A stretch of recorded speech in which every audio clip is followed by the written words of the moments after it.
প্রিয় ছাত্রছাত্রীরা, আজকে আমি তোমাদেরকে এই ভিডিওর মাধ্যমে ক্লাস 9-এর ভূগোলের যে প্রশ্নগুলো দেওয়া হচ্ছে 2024 সালের রায়মাটিক প্রশ্নবিচিত্রা, সেখানে প্রথম পর্যায়ক্রমিক মূল্যায়ন অর্থাৎ ফার্স্ট সামেটিভের যে প্রশ্নগুলো দেওয়া হচ্ছে স্কুল নম্বর 3-তে পেজ নম্বর 455, সেখানে যে সমস্ত প্রশ্ন আছে সেখানে সমস্ত প্রশ্ন উত্তর আমরা আজকে এই ভিডিওর মাধ্যমে আলোচনা করব। ভিডিওটা শুরু থেকে শেষ অবধি অবশ্যই তোমরা দেখবে এবং চ্যানেল যদি নতুন হয়ে থাকে অবশ্যই চ্যানেলটাকে সাবস্ক্রাইব করে রাখবে পরবর্তী স্কুলগুলোর প্রশ্ন উত্তর পাওয়ার জন্য। দেখো আমাদের এখানে 3 নম্বর যে স্কুল, সেটা হচ্ছে, দেখো 3 নম্বর স্কুলে কী বলা আছে, বাসন্তপুর জারেশওয়ার বাণী ভবন, বিভাগ ক। সেখানে 7টা MCQ এই প্রশ্ন দেওয়া হয়েছে। বিকল্প প্রশ্নগুলি থেকে সঠিক উত্তর নির্বাচন করে লেখো। প্রথম প্রশ্ন একের দাগের প্রশ্নে বলা আছে একটি বামন গ্রহের নাম হলো এরিস, অপশান ডি হবে সঠিক উত্তর। নেক্সট প্রশ্ন, জলভাগের সর্বনিম্ন স্থানটির নাম হলো মারিয়ানা খাত, অপশান বি। আচ্ছা, তারপরের প্রশ্ন বলা আছে পৃথিবীর যে অঞ্চলে ঋতু পরিবর্তন হয় না তা হলো মেরু অঞ্চলে, অপশান এ হবে তোমাদের সঠিক উত্তর। নেক্সট প্রশ্ন, পৃথিবীর কক্ষপথের আকৃতি হলো উপবৃত্তাকার, অপশান সি হবে সঠিক উত্তর। তারপরের প্রশ্ন বলা হয়েছে একটি অদ্বিতীয় সম্পদের উদাহরণ হলো জল, মৎস্য, ক্রায়োলাইট নাকি খনিজ তেল, এটা হবে ক্রায়োলাইট, অপশান সি তোমাদের সঠিক উত্তর হবে। নেক্সট প্রশ্ন বলা আছে সবচেয়ে ভালো লৌহ আকরিকের নাম হলো ম্যাগনেটাইট, অপশান এ। তারপরে প্রশ্ন, পূর্ব ভারতের একটি গুরুত্বপূর্ণ জলবিদ্যুৎ কেন্দ্রের নাম হলো অপশান ডি মাইথন। পরের প্রশ্ন দেখো বিভাগ খ, সেখানে দেখো 5টা প্রশ্ন MCQটা একের দাগের প্রশ্ন দেওয়া হয়েছে। 1 নম্বরে প্রশ্নমানের প্রশ্ন দেওয়া আছে 5টা। 2-এর দাগের এ, 2 এক কথায় উত্তর দাও। প্রথম প্রশ্ন, পৃথিবীর নিরক্ষীয় ব্যাস কত? এটা তোমরা লিখবে 12,757 কিমি। 12,757 কিমি হলো পৃথিবীর নিরক্ষীয় ব্যাস। নেক্সট প্রশ্ন, কোন গ্রহের আয়তন সর্বাধিক? এটা হলো বৃহস্পতি। এটা হলো বৃহস্পতি। তারপরের যে প্রশ্ন, সেখানে দেখো কি বলা আছে, কোন দেশ প্রথম GPS প্রযুক্তির উদ্ভাবন করেছিল?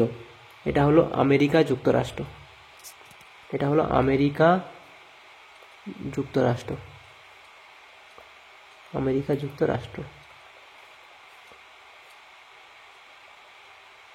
আচ্ছা, নেক্সট প্রশ্ন কি বলা আছে দেখো,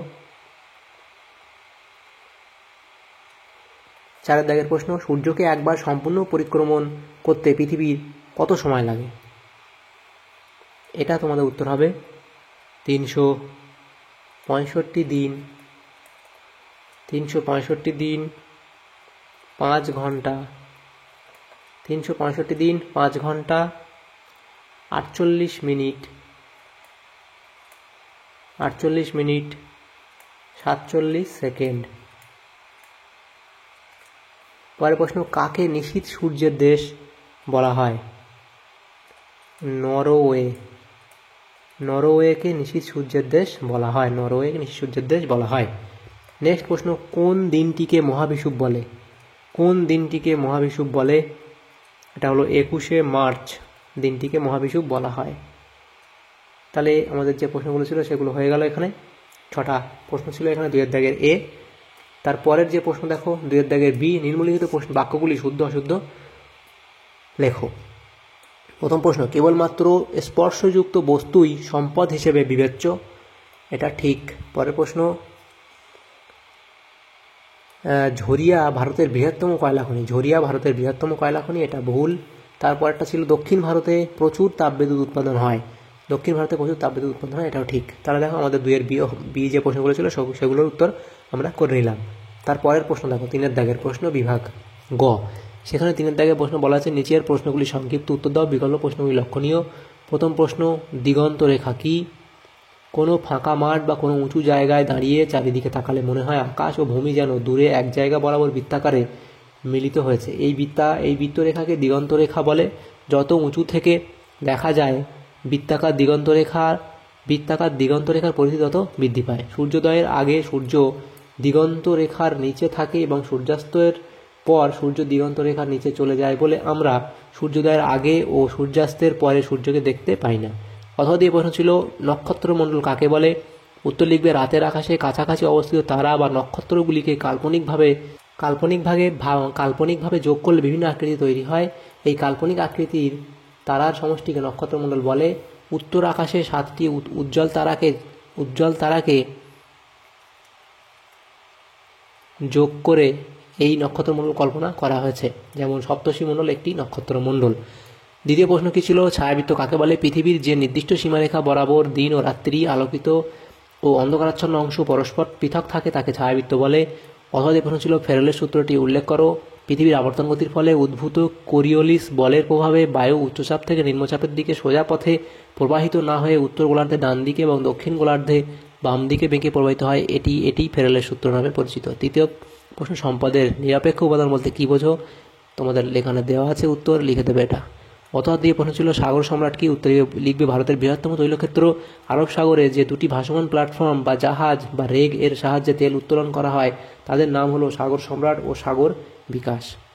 নেক্সট প্রশ্ন বিভাগ ঘ, 4 দাগের প্রশ্ন। নিচের প্রশ্নগুলির সংক্ষিপ্ত ব্যাখ্যামূলক উত্তর দাও। বিকল্প প্রশ্নগুলি লক্ষণীয়। প্রথম প্রশ্ন, পৃথিবীর গোলীয় আকৃতির সমর্থনে 3টি প্রমাণ দাও। পৃথিবীর গোলকাকার আকৃতি সম্পর্কিত প্রমাণ বলে 1 নম্বর লিখবে গোলাকার ছায়া, সেখানে এগুলো লিখবে। দ্বিতীয়, দূরবীক্ষণ যন্ত্র বলে লিখবে এবং সূর্যোদয় ও সূর্যাস্ত বলে পয়েন্ট করবে, সেখানে এত অবধি লিখে দেবে, তাহলেই হয়ে যাবে। অথবা দিয়ে প্রশ্ন ছিল জিপিএসের গুরুত্ব লেখো। জিপিএসের গুরুত্ব 1 নম্বর লিখবে সঠিক অবস্থান নির্ণয়।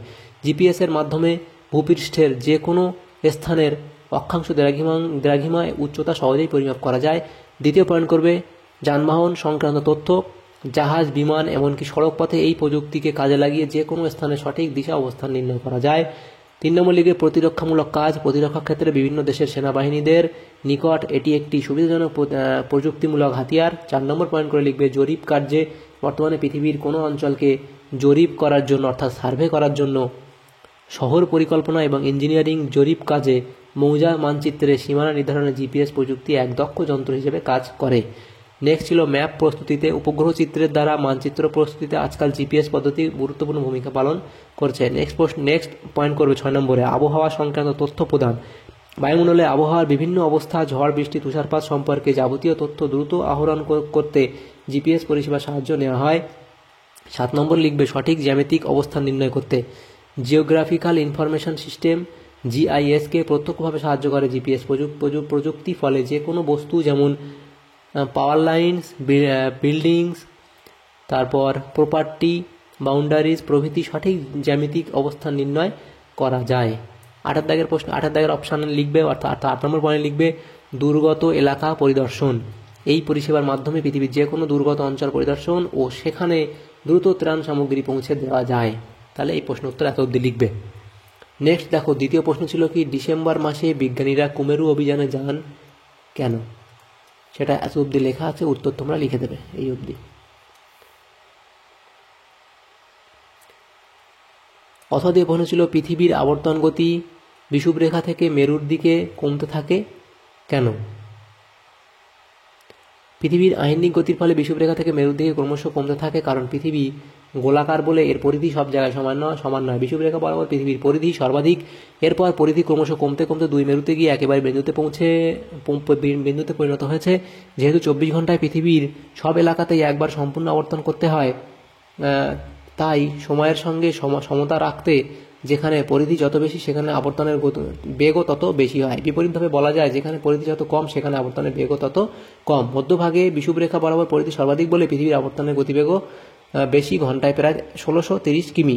বিষুবরেখা থেকে উত্তর ও দক্ষিণে পৃথিবীর পরিধি ক্রমশ কমে যায় বলে আবর্তনের বেগও ক্রমশ কমতে থাকে। যেমন 30 ডিগ্রি অক্ষরেখায় প্রতি ঘন্টায় 1438 কিমি এবং 60 ডিগ্রি অক্ষরেখায় 990 কিমি। এইভাবে কমতে কমতে উত্তর ও দক্ষিণ মেরুবিন্দুতে আবর্তনের কোনো বেগই থাকে না। তৃতীয় প্রশ্ন কি ছিল? সম্পদ সংরক্ষণের প্রয়োজনীয়তা কি?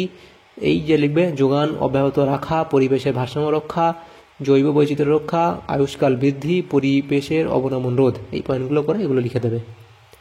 এবং বাকি 6 নম্বর এবং 7 নম্বর বিপর্যয় মোকাবিলা এবং অর্থনৈতিক উন্নতি। তো অনেকগুলো পয়েন্ট দিয়েছি, তোমরা এর মধ্যে যেগুলো 5টা লিখলেই হবে। অথবা প্রশ্ন ছিল কি কয়লা শ্রেণীবিভাগ করো। প্রধানত 2টি ভিত্তিতে কয়লা শ্রেণীবিভাগ করা যায়। 1 নম্বর কয়লা সৃষ্টির ভূতাত্ত্বিক যুগ অনুসারে কয়লা 2 প্রকার, গন্ডোয়ানা যুগের কয়লা এবং টার্সিয়ারি যুগের কয়লা।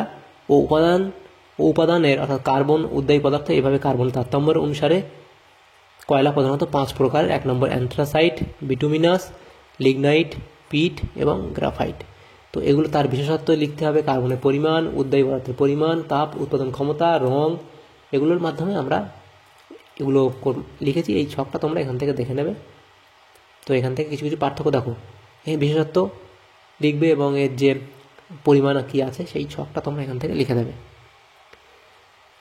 বিভাগ উঙা, সেখানে দেখো জিও, আচ্ছা এটা ভুল হয়েছে, যে কোনো একটি প্রশ্ন উত্তর দাও। একের দাগের প্রশ্ন হচ্ছে পৃথিবীর আহ্নিক গতির ফলাফল উল্লেখ করো। পৃথিবীর আহ্নিক গতির সংজ্ঞা দেবে তোমরা, এর লিখবে। তারপর লিখবে সূর্যকে সামনে রেখে পৃথিবীর নিজ মেরুদণ্ডের উপর এইরূপ অনবরত আবর্তিত হওয়ায় এর প্রভাবে নিম্নলিখিত ঘটনাগুলি সংঘটিত হয়। 1 নম্বর কি দিন রাত্রি হয়, সেখানে এগুলো লিখবে এবং এই যে তোমরা ছবিটা এখানে এঁকে দিলে খুবই ভালো হবে। তারপর দ্বিতীয় লিখবে উদ্ভিদ জগৎ ও প্রাণী জগৎ সৃষ্টি হয়, নিহত বায়ু ও সমুদ্র স্রোতের দিক বিক্ষেপ ঘটে আর এই যে পৃথিবীর আবর্তন গতির জন্য। এবং তারপরে লিখবে, আচ্ছা এটা সেম পয়েন্ট দুবার চলে এসছে এখানে 2 এবং 3, এটা দেওয়ার দরকার নেই, তোমরা এই ছবি এখানে দিলে আঁকলে ছবি ভালোভাবে এঁকে দেবে তোমরা এটা। এবং জোয়ার ভাটার সৃষ্টি লিখবে আবর্তন গতির ফলে প্রতিদিন পৃথিবীর যে অংশে চাঁদের সামনে আসে সেখানে মুখ্য জোয়ার এবং তার বিপরীত অংশ গৌণ জোয়ারের সৃষ্টি হয়। আবর্তন গতি না থাকলে চাঁদের পরিক্রমণ অনুযায়ী পৃথিবীর কোনো স্থানে 27 দিনে একবার মুখ্য জোয়ার হতো। তো এই যে জোয়ার ভাটার ছবিটাও তোমরা এঁকে দেবে এখানে। এবং 5 নম্বর পয়েন্ট করে লিখবে সময় গণনা করা যায়, দিক নির্ণয়, পৃথিবীর আকৃতির উপর প্রভাব এবং অন্যান্য প্রভাব বলে এগুলো লিখে দেবে তোমরা। অন্যান্য প্রভাবে লিখবে কি আবর্তন গতির উল্লেখিত প্রভাবগুলি ছাড়াও ভূচৌম্বকত্ব সৃষ্টি, দৈনিক উষ্ণতার হ্রাস বৃদ্ধি এবং বায়ুচাপ বলয় সৃষ্টিতে আবর্তন গতির বিশেষ ভূমিকা রয়েছে। সুমেরু উপমেরুবৃত্ত প্রদেশীয় অঞ্চলে নিম্নচাপ বলয় তৈরি হয়েছে। দ্বিতীয় প্রশ্ন ছিল জলবিদ্যুৎ উৎপাদনের অনুকূল পরিবেশের পরিচয় দাও। সেখানে অনুকূল পরিবেশ বলে বন্ধুর ভূপ্রকৃতি, বরফ গলা জলের সরবরাহ, নিয়মিত ও পর্যাপ্ত বৃষ্টিপাত, কঠিন ভূত্বক এবং সুস্থির ভূতাত্ত্বিক গঠন। 6 নম্বর লিখবে কি পলি ও বরফমুক্ত জল এবং বনভূমির অবস্থান এবং নাতিশীতোষ্ণ জলবায়ু। এবং তারপর কি লিখবে পয়েন্ট করবে এখানে অনুকূল অর্থনৈতিক পরিবেশ, উন্নত প্রযুক্তি, মূলধন, অন্যান্য শক্তির অভাব, চাহিদা, বহুমুখী নদী পরিকল্পনা এবং অন্যান্য বলে এত অব্দি লিখবে। এছাড়া যন্ত্রপাতি আনায়ন ও শ্রমিকের যাতায়াতের জন্য উন্নত যোগাযোগ ব্যবস্থার প্রয়োজন, প্রচুর দক্ষ কারিগর বা শ্রমিক প্রয়োজন এবং সরকারি সাহায্য ও সুব্যবস্থাপনা প্রয়োজন। তো দেখো আমাদের যে ভূগোলের যে 3 নম্বর স্কুল ছিল ক্লাস 9-এর ফার্স্ট সামেটিভের, সেখানে যে প্রশ্নগুলো ছিল ভূগোলের সমস্ত প্রশ্ন উত্তর আমরা এই ভিডিওর মধ্যে আলোচনা করলাম। তো যদি ভিডিওটা তোমাদের সামান্যতম উপকার এসে থাকে তো অবশ্যই একটা লাইক করবে এবং আর চ্যানেলে যদি নতুন হয়ে থাকে অবশ্যই চ্যানেলটাকে সাবস্ক্রাইব করে রাখবে পরবর্তী স্কুলগুলো প্রশ্ন উত্তর পাওয়ার জন্য। Thanks for watching.